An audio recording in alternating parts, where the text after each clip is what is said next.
10,000 டன்ல இருந்து 13,000 ton wait இருக்கிற destroyers தான் அட்வான்ஸ்டு நெக்ஸ்ட் ஜெனரேஷன் டெஸ்ட்ராயர்ஸாக இருக்கு. பல நாடுகள் இந்த மாதிரி டெஸ்ட்ராயர்ஸாக உருவாக்குற முயற்சியில் இருக்காங்க. இப்போ இந்தியாவும் இந்த மாதிரி ஒரு டெஸ்ட்ராயரை தான் உருவாக்கிட்டு இருக்காங்க. அதுதான் ப்ராஜெக்ட் 18 டெஸ்ட்ராயர். இந்திய கடற்படை இப்போ ஒரு பெரிய கேள்வியை கேட்டிருக்காங்க. இதுல இந்த மாதிரி போர்க்கப்பல்களுக்கும் டெஸ்ட்ராயர்ஸுக்கும் எதிர்காலத்தில் நியூக்ளியர் பவர் வேணுமா வேண்டாமான்னு வாங்க ஃப்ரெண்ட்ஸ் வீடியோக்குள்ள போய் இந்த கேள்விக்கான பதிலாக பார்க்கலாம்.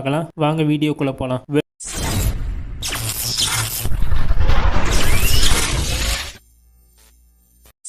Indian defence research news media article படி இந்திய கடற்படை ப்ராஜெக்ட் 18க்கு அப்புறமா வர டெஸ்ட்ராயர்ஸ்ல 100 மெகாவாட் இருக்கிற 2 நியூக்ளியர் ரியாக்டரை பொருத்த போறாங்க. அதாவது ப்ராஜெக்ட் 18க்கு அப்புறமா வரப்போற போர்க்கப்பல் எல்லாமே நியூக்ளியர் ப்ரொபல்ஷன் சிஸ்டத்தை பேஸ் பண்ணி தான் வரப்போகுது. இப்போ இந்த மாற்றம் எவ்வளவு முக்கியங்கிறத பார்க்கலாம். வழக்கமா பெட்ரோல் ஃபியூவல் மாதிரி நம்ம புகை வர எரிபொருளை தான் நம்ம யூஸ் பண்ணிக்கிட்டு இருக்கோம். ஆனா இதுல 3 முக்கியமான சிக்கல் இருக்கு. ஃபர்ஸ்ட், இதோட ரேஞ்ச் கம்மியாக தான் இருக்கும். அது இல்லாமல் ரொம்ப நேரத்துக்கு நம்ம ஒரு ஹை ஸ்பீட் ஆப்ரேஷனில் ஈடுபடுத்த முடியாது. இந்த ஃபியூவலோட செலவு ரொம்ப அதிகமாகும். இதை சப்ளை பண்ணுறதும் கொஞ்சம் கஷ்டமாக தான் இருக்கும். இது இல்லாமல் அடுத்த 30லேருந்து 40 வருஷத்துக்கு மேலே எரிபொருள் கிடைக்கிறது கொஞ்சம் கஷ்டம் தான்.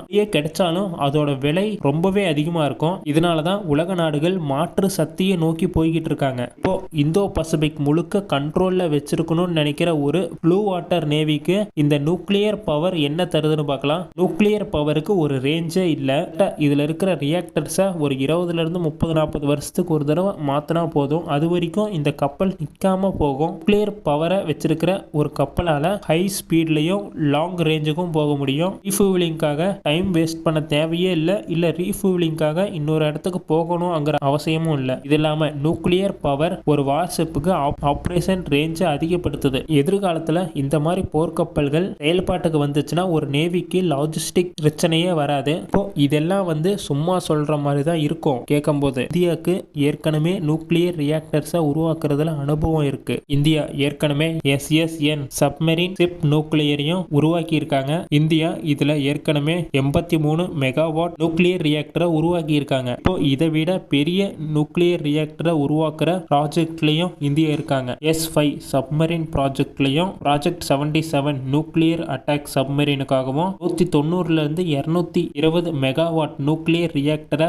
உருவாக்குற முயற்சியில் இருக்காங்க. இப்போ இந்த அனுபவத்தை வச்சு இந்தியாவால ஒரு பெரிய டெஸ்ட்ராயருக்கு நியூக்ளியர் ரியாக்டரை உருவாக்க முடியும். இப்போ வரப்போற ப்ராஜெக்ட் 18 டெஸ்ட்ராயர் கிட்டத்தட்ட 13,000 டன் டிஸ்பிளேஸ்மெண்ட் வெயிட் இருக்கும். உலக நாடுகள் இந்த மாதிரி ஒரு டெஸ்ட்ராயர் தான் இப்ப வரைக்கும் ஒரு பெஸ்டான டெஸ்ட்ராயர்னு சொல்லி உருவாக்கிக்கிட்டு இருக்காங்க. ஆனா இந்தியா இந்த ப்ராஜெக்ட் 18க்கு டெஸ்ட்ராயருக்கு அப்புறமா எந்த மாதிரி வார்ஷிப் வேணுங்கிறத இப்பயே சிந்திக்க ஆரம்பிச்சிட்டாங்க. அந்த ப்ராஜெக்ட்ல செயல்படவும் ஆரம்பிச்சிட்டாங்க. இப்போ போர்க்கப்பல்களுக்கு ஏன் நியூக்ளியர் பவர் வேணும்னு பார்க்கலாம். ஏன்னா ஃபியூச்சர் வார்ஷிப் எல்லாமே மின்சாரத்தை குடிக்கிற மான்ஸ்டர்ஸ் மாதிரி தான். இதுல இருக்கிற வெப்பன்ஸும் அந்த மாதிரி தான் இருக்கு.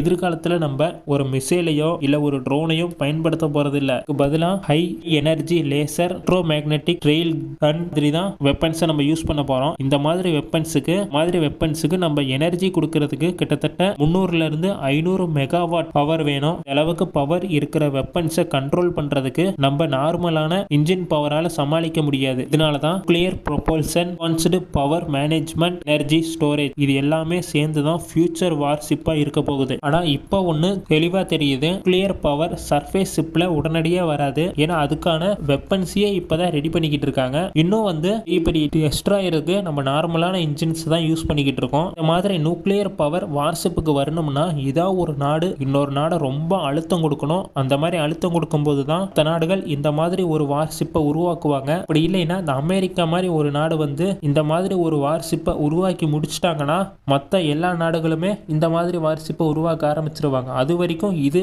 கொஞ்சம் தேவையில்லை தான். அப்படி இருந்தாலும் எதிர்காலத்தில் இந்த மாதிரி தான் வார்ஷிப்ஸ் இருக்க போகுது. இப்போ செயல்பாட்டில் இருக்கிற வார்ஷிப்புக்கும் இந்த நியூக்ளியர் பவர் வார்ஷிப்புக்கும் டெக்னாலஜி முழுசா வேற, கொஞ்ச நேரம் மேட்ச் ஆகாது.